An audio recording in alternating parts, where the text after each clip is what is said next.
আজকে বৃষ্টির ভিতরে বোয়াল মাছ উঠবে আমাদের কাজের সাইডে। যে অনেক পানি উঠে গেছে, নতুন পানি উঠছে। আমরা বোয়াল মাছ ধরবো একটু পরে। আমাদের দেশের মতন বৃষ্টি শুরু হয়েছে। এই যে বৃষ্টি পরে, এই যে অনেক পানি জমি গেছে ঠালায়। এতে একটু পরে বোয়াল মাছ উঠবে, আমরা ধরবো।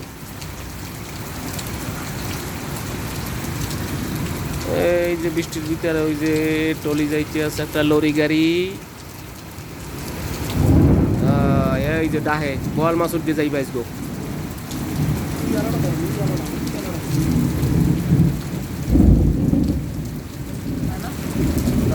টানে না।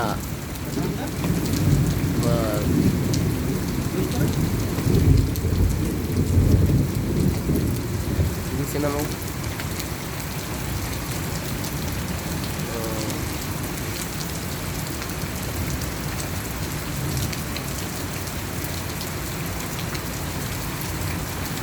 বৃষ্টিতে কারেন্ট কি হচ্ছে, বন্ধ করে দিতেছে নাকি? আর ওই ফেরাউনের খালা তো বাইরে দেখলাম এই জায়গায় পানিতে ভেজে ও গেলে কই।